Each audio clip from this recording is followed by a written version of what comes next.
An endometriosis scandal out of Victoria has prompted the state government to review diagnosis standards. That is after this recent investigation we're going to talk about today into a Melbourne gynaecologist raised serious concerns about how women's pain is being treated and the systems meant to support the 1 million Aussies living with endo. Today, we'll explain what we know, what's changing, and what it means if you or someone you know has been treated for endometriosis. And today we're talking about a topic that I know a lot of our listeners care deeply about. But before we jump into the deep dive, we did leave breadcrumbs on stories the other day to suggest that we have moved into a new office, or rather than we were moving into a new office. Yep. We are now moved. It's very exciting. We're going to upload lots of content so that everyone can see where we are.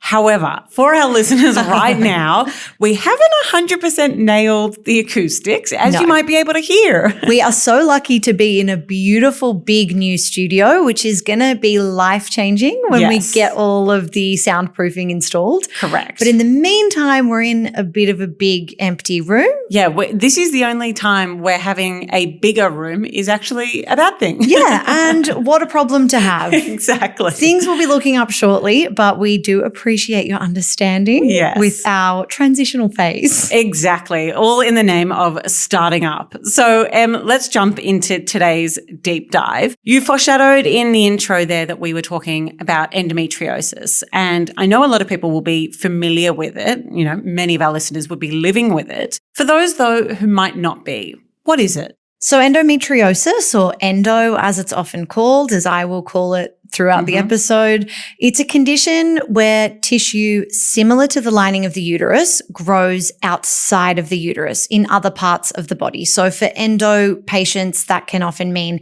tissue that grows around their bowels, their bladder, all kinds of places, and it can be incredibly disruptive and painful to live with. According to the federal government, endo affects at least 1 in 7 Australian women. That's more than 1 million people. And it can cause, as I've mentioned, this debilitating pelvic pain. It's also associated with infertility. And we have seen a massive groundswell in the last few years of more and more attention and research going towards understanding women's pain and endo specifically. It's certainly one of those things that you feel those conversations really unfolding around you. That, a couple of years ago, I don't know that I would have even known what endometriosis was. And now, barely a day goes by without talking to another woman who has experienced it or who has a friend who has experienced it. And I think one of the most striking parts about endo is just how long it takes to get diagnosed and how you get diagnosed in the first place. Yeah, and that is really important context for today's discussion. Historically, women have waited an average of 7 years between first experiencing symptoms insane. And getting a diagnosis. Yeah, 7 years. So that's 7 years of a woman being told, maybe that their pain is normal, that they should push through it, take a Panadol, or that there's nothing to see there. Yeah. So it is a really confronting figure.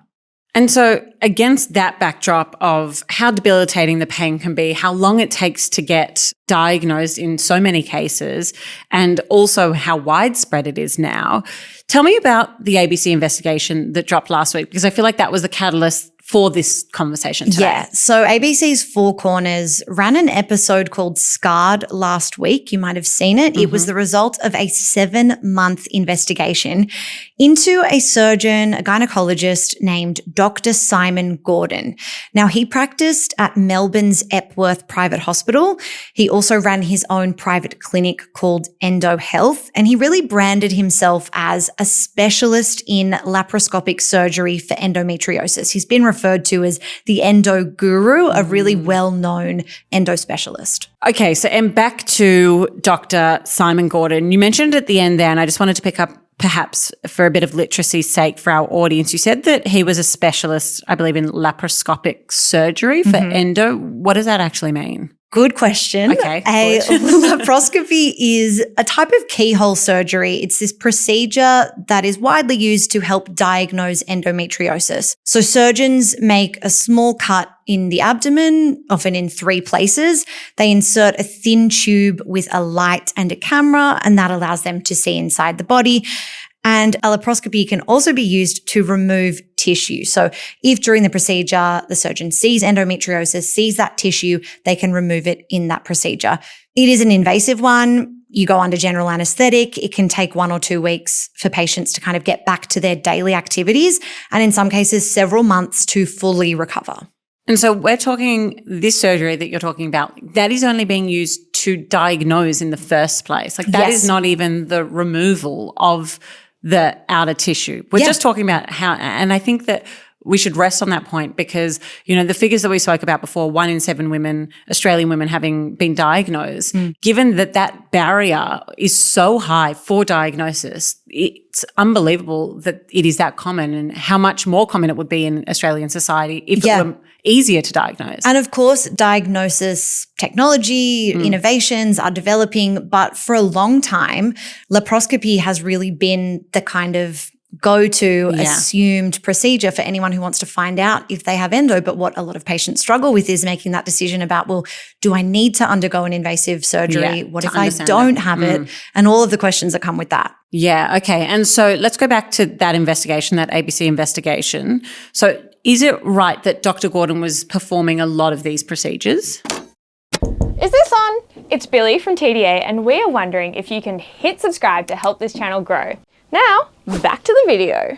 Well, according to records seen by Four Corners, absolutely. He was performing these procedures at twice the rate of the next busiest gynaecologist at the same hospital. And critically, the investigation found that in multiple cases, Dr. Gordon removed tissue and organs from young women's bodies, telling them that they did indeed have severe endometriosis.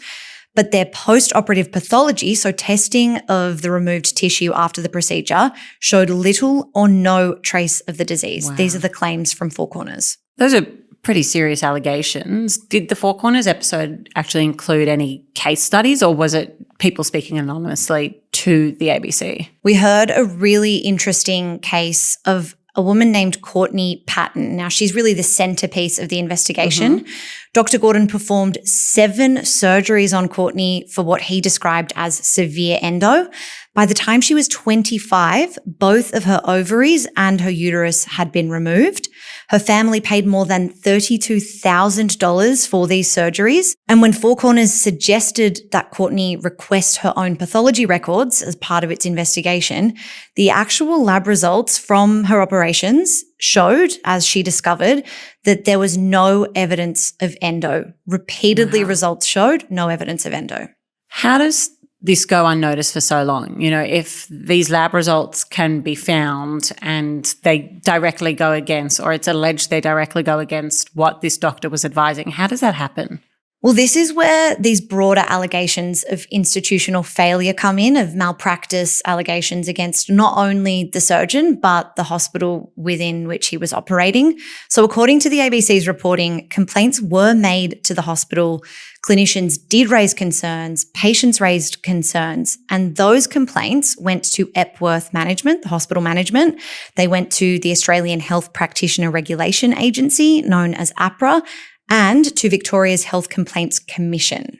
Now, during all of that, Dr. Gordon continued to practice until October last year when he was asked to go on leave, and that was after Epworth Management discovered Four Corners was investigating him. And he then retired the following week. In February, he surrendered his medical registration, and APRA's investigation is continuing. So these allegations were all laid out by Four Corners in an episode last week. What has Dr. Gordon said in response to those allegations? He denies the allegations, so that needs to be noted. He hasn't been charged with any criminal offence, and the details aired in the Four Corners episode haven't been tested in court. But of course, we know that there are ongoing investigations. We got a statement from Dr. Gordon in which he said that his concern was always to, quote, alleviate pain and restore quality of life for female patients. He also said he was never aware of complaints from patients or clinicians at Epworth. And Epworth is the hospital, right, that he was operating at? Yeah, in Melbourne. What have they said in response to this? So they are now conducting an independent review. The CEO of Epworth, Matthew Stripp, has announced an independent external review of the hospital's clinical governance. He has also written to APRA's chief executive, raising a concern that private hospitals aren't always notified when a medical practitioner is under investigation. He's described this as a kind of gap in the safety system. So an interesting conversation there about, whether the hospital knew about the alleged malpractice and whether there might have been a failing at a higher level in the healthcare system. We're not sure. Now, Em, I want to take a step back and just explain to our listeners a bit about how we come to report and things. So these allegations, as I said, were reported first exclusively by the ABC on their Four Corners episode. However, they then were responded to by the Victorian Premier. So the Victorian Premier got up and she spoke about those allegations and then announced a string of things. And it was when they went from being an exclusive to the Premier actually talking about it in the public square that we, as another outlet, started to report on it. Because, otherwise you really want the ABC story to really have its own space because they've done all of that heavy lifting. But as I said, the Victorian Premier weighed in. Can you talk me through a bit about what the government has said in response to this and what they've committed to now? Yeah, so it is really interesting when journalism crosses this threshold from being a compelling investigation or story to actually being something in the public discourse in government conversations. So the Victorian Premier, Jacinta Allen, who herself has actually been diagnosed with endo, she has had a laparoscopy. Yeah, she's been really open with her experiences of pelvic pain. And she said in her own words that she was sickened by these allegations. Allen has referred the matter to Victoria Police, which I think shows you the seriousness of these allegations. And she stated very clearly that performing unnecessary surgery is a crime.